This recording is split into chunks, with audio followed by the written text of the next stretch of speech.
The film department is supported by UNLV Film. At the film department of the University of Nevada, Las Vegas, every story has a beginning. With degree programs for undergraduates and graduates, state-of-the-art equipment and facilities, incredible professional internships around the world, and expert guest speakers, students discover the power and potential of cinema as they prepare for the film and television industry and beyond. Learn more at unlv.edu/film. UNLV Film. Find your voice, tell your story.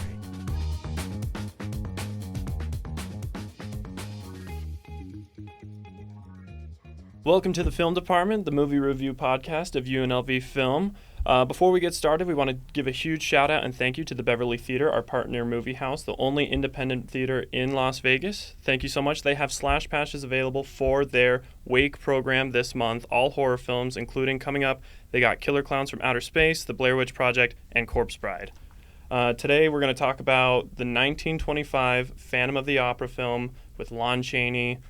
Let's jump right into it. What do you guys think? Absolutely. It was amazing. Absolutely. It was amazing. No, I think it is probably one of my favorite classics. It is very, there's so many things I can say, actually. But I will say the practical effects are probably my favorite. Yes. Lon Chaney's. Yes. No. And so he did all of his own makeup, which is the craziest part to me. The reveal where Christine takes the mask off, and he opens his mouth all wide, and his nose is sticking up like that. It's my favorite. Out of all of the Universal classic horror films, I've only seen this and The Invisible Man from 1933, and both the effects are arguably better than some movies today. Oh yeah, I love that you bring that up because a lot of modern cinema has. Even though we have really intense CGI that we can use, but some of those practical effects that they used back in this case, the 20s and everything just look so great on camera. Yes. And I mean, I'm sure we have Lon Chaney to thank for this specifically. Oh, for I know he sure. also did his own makeup. I think it was for Hunchback. Yeah. Back then. Yeah. I'm blanking Yeah. as well. I think it was Hunchback, which I've never seen, but I've seen what he looked like, and it's really good. If he did all of his own makeup for Hunchback as well, and this, it amazes me how he was an actor and not just a special effects artist. Well, sometimes the actor really has to take control of what they do when it comes to their makeup. Yeah. I, in multiple instances, had to do my own makeup for a few shows that I've been a part of, and so I 100% get the whole, well, I know what works for me and what I need in order to make myself look good, so why don't I just do it? I get it. I've had to contour my abs before. It's an art, really. Oh, man, those things aren't real? Believe it or not. Yeah. Anyway, let's get back to Phantom. Yeah. I mean, just general review. I'm sure we've all seen the 2004 musical. Yes. There's a million adaptations. Yes. Do we want to compare and contrast? How do we feel about For this sure. compared to... No, if we're talking about practical effects right now, I think the 1989 version with Robert Englund is a great one to talk about, especially because, we have our iconic Freddy Krueger. Yes. So, yeah, what are your thoughts? I mean, so at the end of the 1989 Phantom of the Opera with Robert Englund, I feel like he kind of just looks like Freddy Krueger again, which it makes me wonder if that's what they were going for. I know this was a few years after the first one had come out, so I'm curious to know if that's what they were going for. Well, he kind of became the horror film king at that point. You know, Freddy Krueger is so iconic, and so with the fact that both characters, in this case, spoilers, are burn victims, it's very understandable that they would have a very similar aesthetic to them. Right. And I 100% agree with you when you say that he looked just like Freddy Krueger. Yeah. It's crazy to get cast type as a burn victim. Yeah. No, even the texture of his face too. Like I was telling you guys, the trypophobia in me just did not. But it's still so different from every other version I've seen. The 2004 and the 1925. Yes. The 1925, he looks like a gremlin almost, or like a goblin, like Dracula, like some type of messed up vampire. Yeah. Like his face just has all the features of a plain skull, and but it's exaggerated in the same way. I don't know how to explain it. The way that they do the Phantom in every iteration is always a little bit more unique than the last. I mean, going off of the 1925 versus the 2004, you got the full face in the 1925. Yes. Whereas that mask was creepy. Oh yeah, Yes, it was. absolutely, With the veil and everything. Yeah. And then you compare it to 2004 with Gerard Butler's.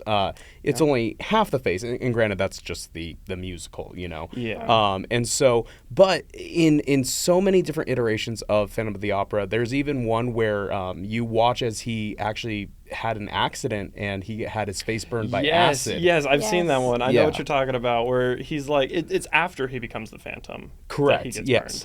burned. And then, of course, once again, with Robert Englund and everything, he's a burn victim in this one, having made a specific deal with the devil and everything.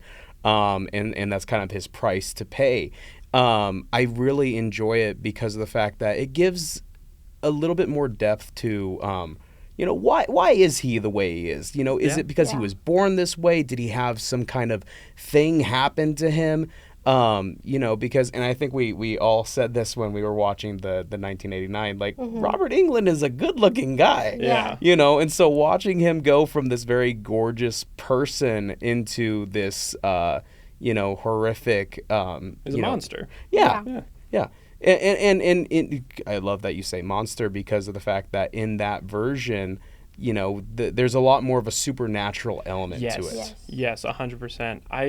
And just talking about the evolution of the Phantom's look and his character, he, from the very beginning in the book, in the 1925 film, he's just a monster. He's just a kind of a creepy guy. But then as time has gone on and with the introduction of the musical, especially, he's become a bit of a romantic symbol. And that mask especially, it goes from being this creepy mask where you can barely see his eyes and it's covering everything, which is part of his face. And you're getting this handsome side. You're getting this masked, mysterious, like it like becomes smut almost instead of some scary figure. Well, I mean, it is Gerard Butler. It is Gerard Butler. Yeah, he has to have a level of handsomeness. That's why I could never play Phantom. Oh my goodness. No, you can't. It's okay. You could be Raoul. Oh, okay. Yeah. I'll take it. Or as in the 1989, you could be Richard. Richard. Yeah. A little easier to pronounce. Right. Richard. Yeah. I mean, can we also talk about the psychology behind Phantom as we see from 1925 to 89 to 04? We get, just a straight up, like, infatuation versus we move forward, we get obsession. Yes, it's a whole it's a spectrum. Yes. It's a spectrum from obsession to infatuation to actual love. Yes. And none of them ever actually get to the love side. They start with infatuation or leaning towards obsession, and then by the end, it's just complete obsession. And then in the 04 one, we also see with Christine kind of have that infatuation as well. Right. Yeah, she's the only one I've seen that kind of reciprocates it. Yes. And I think that's the wonderful thing about the Andrew Lloyd Webber, musical adaptation is even after the story of what we know to be the Phantom of the Opera is done, he carries on with it into Love Never Dies, which is the direct sequel to it. And I think that if you really want to see just how much those characters evolve from that experience, it is a wonderful watch, and I won't go too far into it because that's not our topic right now. But I do agree. I think that the obsession is absolutely there. And I think that it's just overall fun to watch. It's a decline in a way. Yeah. Well, and I feel like that's the case with every version you watch. You're getting the same story. Yes. They hit the basic plot lines. Like watching these three very different versions of the same story, the beginning was all like shot for shot, not shot for shot. Right. Very It was much the same. It was the same, starting with Carlotta being this diva and this opera princess. She's the star to the Phantom. Yes, the being prima donna. Jealous, the prima donna.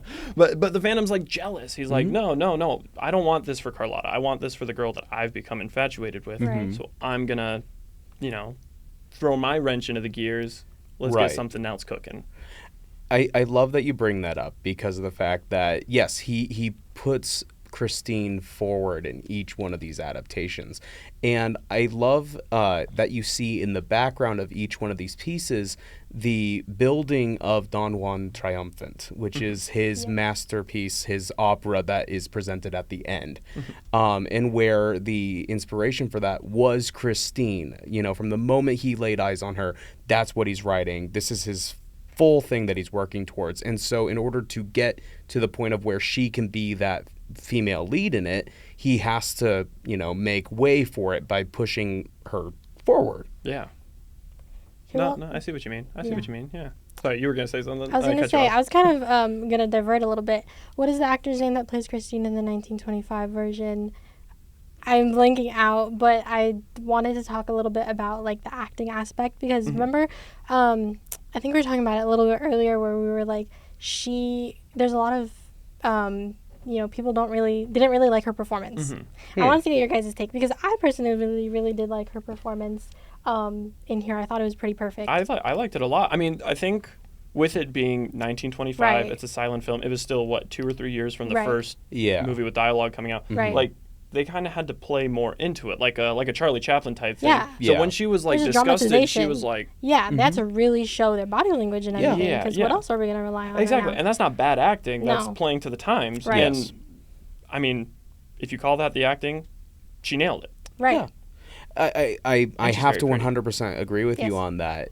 Watching a silent film versus, the 1989 where it's a little bit more natural and everything versus the musical, there's such a contrast between how each one of these characters has to play up what they're doing. Yes. And so I would definitely have to disagree with people. I think that her performance was fantastic, especially for what she was doing at the time. Well, and you bring up a good point of the musical. The musical was my introduction to this story. I've Yes, not read the mine book. too. I had never seen the movies. And so it's kind of hard. It was hard to imagine what this story would be like not as a musical. It's Phantom of the Opera. Opera being this big, beautiful musical piece. Right. Right.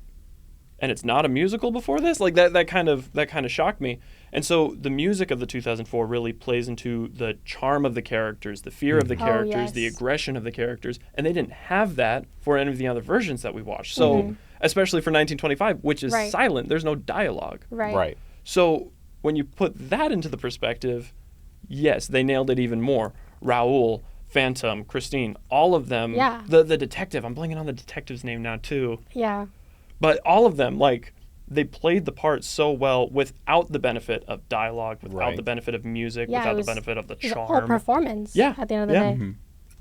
Yeah, I just like you. I my first introduction to fandom was with the '04 actually, which then evolved into the stage adaptation of it. And for me, going back and watching the story just enhances it even more for me because of the fact that I started with the musical. And so I can see these different layers of the characters and how they potentially evolved from, being silent things on a screen to everyone is loud and singing and there's elephants in the background. It's such a spectacle from beginning to finish. Yeah. Well, and it plays into specific scenes too, not just like the story as a whole. The best example I can think of is in the musical, just before Christine takes the Phantom's mask off, it's Right. very romantic. It's Yes. very It's sensual it's in a way. cheesy. Yeah, Yeah. it's sensual. It's Yeah. sensual. That's a good way to put it. And then she takes the mask off, and then he gets all aggressive. And Yeah. I mean, I can't remember the words of the song, but he's like yelling at her in song. Right. In the 1925 version, I love the this same reveal. scene, Yeah. it's just creepy. It is It's just creepy. creepy. He's not singing to her. There's no romance No. factor. It's just, okay, dude, It's you kidnapped her pure, pretty like, much. madness. Right. Yeah, Yes. yeah. And maybe it's because we have that more obsession, infatuation viewpoint rather Right. than the romance. Yes. Either way, I was like, please, Christine, get yeah. out of here. I was like, get out, run My away. spine's tingling. I I'm know, like, yeah. okay, this isn't as romantic as I remember it Yeah. being. I will say this though for the 1925 versus the '04. I think that Phantom is in a way more human in Yeah. the 1925 because of the Yeah. fact that you actually get to know him as not only Phantom but as Eric. And Yes. it's the fact that he almost pulls a Gollum Smeagol thing where he talks about Eric in this third person.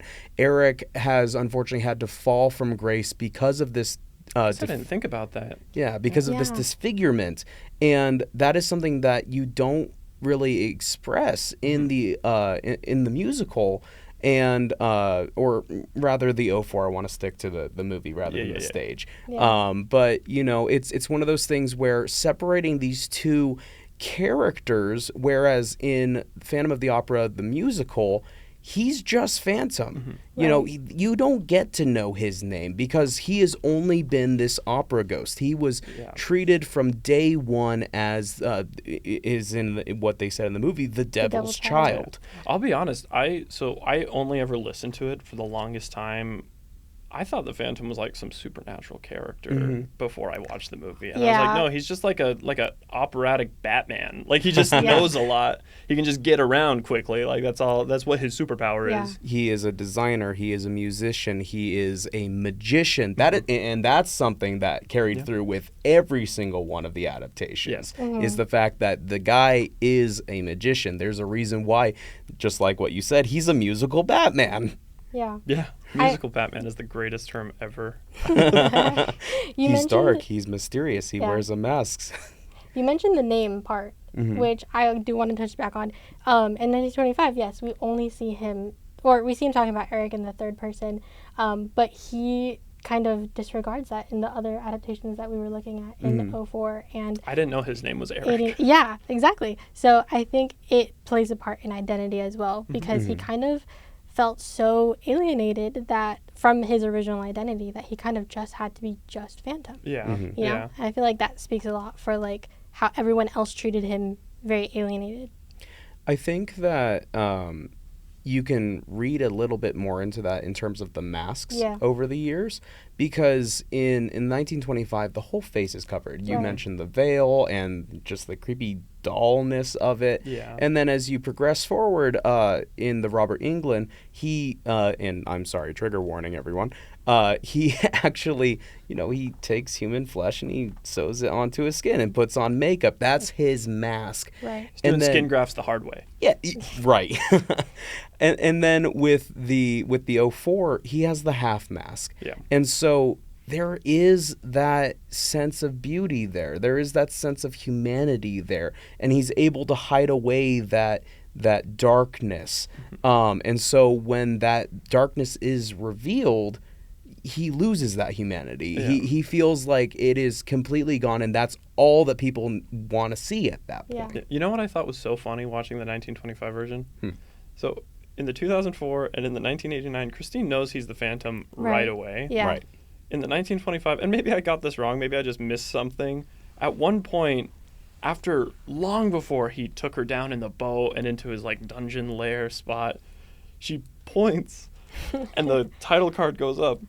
You're the Phantom. And I thought that was so fun. I was like, you didn't gather that already? You didn't pick up on that? Yeah. He could have been a rat catcher. Who knows? Oh yeah, for sure. Well, and there was that detective character that like was kind of a red herring both to the audience and the characters of like, is this? I was watching it with a friend, and she was like, Is that the Phantom? I was like, no, that's not the Phantom. Right. I had seen the reveal scene already. I was like, no, calm down. Well, it's okay. He was wearing a fez. Obviously, he's an inspector. Yeah. The fez makes it obvious. But yeah, no, I'm sorry. I'm still laughing at freaking musical Batman. But yeah, what did you guys think of that big the reveal scene especially? The reveal scene especially, I thought was beautiful in a creepy way. He looked right at the camera when he did. It felt like he was looking right at me. He did that. I kind of wanted to like turn around because I was like, is he looking behind me? He's looking right at me. Who are you talking to? Yeah, exactly. What did you?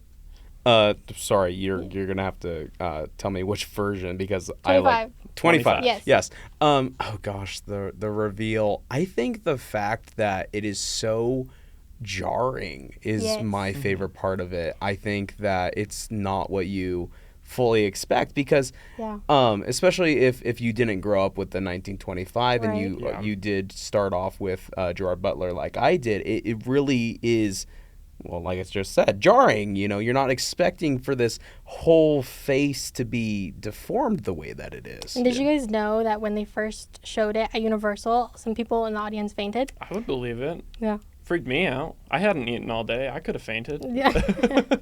I did faint. I just didn't want to show it. Oh, okay. Yeah, you're just trying to save face. Yeah, absolutely save face. What I will say is when the mask came off. Actually, let me go back. before the mask came off, I was kind of like, oh, you know, it's the Phantom, it's this look, you know, and it's iconic, but I wasn't like blown away. It's the Phantom, it's the mask, it's the veil, it's the everything. And I kind of was like, how is this considered one of the classic Universal monsters? Like, I didn't get it. And then seeing the reveal, the Mask of the Red Death, that part where he's up on the statue. Oh, that one. I was like, I get it now. Yeah. Right. I see why this would go down in history as something terrifying. That scene with Raoul and Christine under the statue where they're kind of plotting, they're going to get away, which also I thought was like, oh yeah, she never gave anything to the Phantom. Yeah. He just kind of inferred it, which goes back into the infatuation. But he's up there, and I'm like, first of all, how do you guys not see him? Like, he's wearing this big red how jacket. do you not feel the presence? Yeah. I'm Right. freaking out. They're totally calm, talking about their escape plan. He's listening in, but he's looking, and his eyes are all wide. Just so menacing. I still can't get past the nose. The nose is the funniest thing to me. He's got this big nose, which I know that he did use like wire to pull his nose up. What did you guys think? Oh gosh. So I'm going to start with the Mask of the Red Death. Yes. I think that is one of the most iconic Phantom moments because of the fact that it is in the middle of the celebration, the masquerade. Everyone is, celebrating. And then all of a sudden, this figure with the skull mask and dressed in ruby blood red just comes in and just disrupts the whole thing.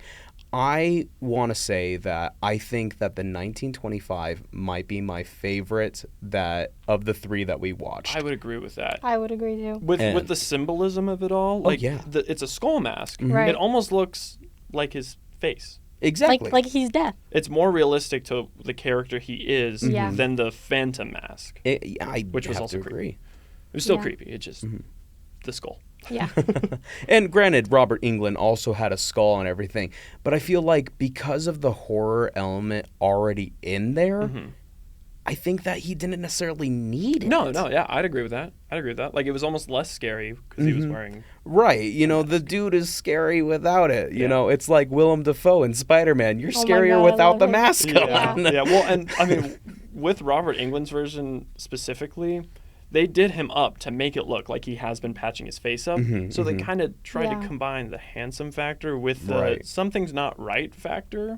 And that was very disturbing to me. That was very like, something ain't right. Something's not right with this guy. No, I will admit, with the Skull of the Red Death in the 1925 version, there was a part of me, like when the big reveal happened, there was a part of me that kind of like almost rooted for him just because of how grander like the whole reveal was. Yeah. I was literally taken aback. I was like, wow, like what am I looking at? I can't remember exactly what part. I think it might have been after the statue scene. He's coming down those stairs and there's that group of like jesters there and one of them points and is like, that's the Phantom, and then he faints. Yes. Like that was very 1925 silent film to me. I loved it. I loved it. I could see Charlie Chaplin doing that. Oh yeah. For sure. Joke's on you. He was in the movie. I'm just kidding. He wasn't. He was. You didn't see him. He's right there. I know. Okay, talking about the roof scene, because it wasn't necessarily featured in the 1989. However, in the 1925 and the 2004, that roof scene and seeing the pure emotion that the Phantom goes through, I think that is the scene that really makes the film. Yeah. Because of the fact that, like we've been saying, there's this infatuation of between him and Christine this entire time, and then to see the man get utterly crushed, you know, because he was being vulnerable. He was. He thought he was being truly vulnerable. Right, and going from the 1925. Christine's the only person who knows who Eric is. Right. She's the seen only his face. Yeah. And seen his face, absolutely. And even in the 2004, even though Madame Jury has a background with him, Christine is still the only person who has seen his face and then more or less still kind of stuck around with it, you know? Yeah. And it's that vulnerability. And so when Raoul suddenly steps into the picture and he sees this, it is just so emotionally great to watch. You know, so also talking about the statue scene, in screenwriting class, we've learned that the midpoint of the movie is where the stakes are raised. Yes. What I did notice with the 1925 version is that the very midpoint was right when she takes the mask off of him. Yes. And it's that big reveal. And I thought, oh, this is interesting. The stakes are being raised. There was this big dramatic thing. Yeah. With the 2004 version, I'm pretty sure that's the midpoint where the Phantom Yes. realizes he's been betrayed and she disobeyed him and, Right. and all of this pressure he put on this relationship that he was fully One-sided. invested in. Yeah, very Right. one-sided. It was all not a lie, but like she's going off with some other man Yeah. who's not disfigured and played Ed Warren in The Conjuring. Like I would feel the same way if my if the love of my life ran away with Ed Warren in The Conjuring. It's that's when the stakes were raised. Yes. That's when things got really intense, and that's when the Phantom was like, "You're gonna regret it." That's how he ends his big Yeah. song in 2004. Is you will regret it. Right. Quite literally, you will curse the day you did not do all that the Phantom asked of you. Yeah. Gosh, there's my musical theater coming out. God, I once again, I love this scene in particular. Oh goodness, where was I going with this? Where That's were okay. you going with it? That's okay. Well, actually, I do want to talk about like the level of revenge though in each film that we watched, especially 1925. I feel like Yes, that was Which- something we yes. have not seen in any other version. Now I kind of want to read the book I know because a little bit. I feel like the 1925 version would be probably more faithful to the book. I Right. know it wasn't The the closest. first version of Yeah. the Phantom of the Opera. The first one was Lost. It Lost, was some German yes. film. But I feel like it would have to be the most faithful to the Yes. source material. I do. I actually really enjoyed the fact that how they put revenge on both sides, revenge Yeah. of Phantom and also the people and how they all came together. Oh my That is gosh, something we didn't see in the other ones. Yeah, the ending. The ending. Spoiler alert for Spoiler. 1925 version. Like, they kill him. They did. They take him out. Okay. Right. I'm watching this scene. I'm imagining the just the Yeah. like I don't know. I'm imagining some like GTA 5 style, like taking him out and then throwing him into the river or Right. the lake or They whatever it curb was. stomp him and then drown him. Yeah, Yes. yeah. Tale as old as time. Yes. Yeah. Exactly. No. Yeah. I know. I thought that was a beautiful touch. And then we don't see that in No. any we other don't. version. It's it's a lost ending. I feel like in the adaptations. Well, and I feel like this goes back way to the beginning where we were talking about the like charm factor of the Phantom developing over time. Yeah. Like you don't want to see that in the 2004 No, version. you don't. And you want to see him have his heroic moment. Yeah. One of my best friends in the world, he is such a huge Phantom of the Opera fan. And I know he roots for the Phantom. Yeah. Watching And the every 1920 well, I don't know if he's seen the other versions. Oh, okay. But I will say this, now that I have seen the other versions, I'll probably never root for the Phantom again in 2004. Honestly, same. But when you watch that movie, Yeah. you don't have any other source material to go off of, you're rooting for him. You want him to have this Yeah. heroic moment. You almost are like, I don't want Christine to go with the charming, normal guy. And then you rewatch it and you're like, wait, hold on. Yeah. He was just like asking her out to dinner at the beginning. Yeah. He wasn't being pompous or crazy. He was the actual charm factor, and we were Right. misled. We were led to believe otherwise. Yeah. See, I would have to disagree with you to a certain degree on dare you. whether or not Gasp. I'm rooting for the Phantom. Yeah. And the reason why is just, especially in the versions where it's the deformity from birth, where the other versions where whether or not he got burned or he got, acid on his face and everything, I think just having that and just going to, once again, dialogue from the 04 especially is he says a mask was his first form of The clothing that he unfeeling scrap got. of clothing. Yeah. And A face that earned a mother's fear and loathing or something yes, like that. that's exactly the line. I love rhyming. And I think that showing how crushed a human being can be just by not being shown the same human affection as Yeah. literally anyone else, I still have to root for him because of the fact that he is a secluded human being. He doesn't Right. know all of these other things. He doesn't know what love truly is Yeah. until the very end. Especially as a developing human, though. Like, that is very Yeah. critical. And to maybe I have. shouldn't say rooting for him or rooting against him, Mm-hmm. but more in the context of like who I want Christine to end up with. Oh, that's Right. fair. I would root That's for the fair. Phantom. And A little now bit. seeing the 1925 Yeah. version, I would root for Raoul. Yeah. That's entirely fair. And if that's what you enjoy, then maybe don't watch Love Never Dies. Fair enough. I've never seen Love Never Dies. I've never seen Neither it. have I. It's really good. Well, Anyways, that feels like a great place to leave off. Yes, it Ladies does. and gentlemen, thank you so much for listening in. Go check out the Beverly Theater, the Wake programming this month. They've got some really, really great things lined up. Go check out Phantom of the Opera, Yes, 1925. definitely. If you haven't seen it, I hadn't seen it before this. I really, really loved it. But yeah, thank you so much for coming to class today with us. Yes, thank you guys. Thank you. And we'll talk to you next time. Imagined by the Rogers Foundation, the Beverly Theater brings cinematic connectivity, novel collaborations, live happenings, cultural portals, and a zest for independent spirits to downtown Las Vegas. With a mission to stage uncommon cinematic, literary, and live experiences, the Beverly Theater is Las Vegas's first and only independent film house, storytelling arena, and live music venue. Check out our event calendar at thebeverlytheater.com.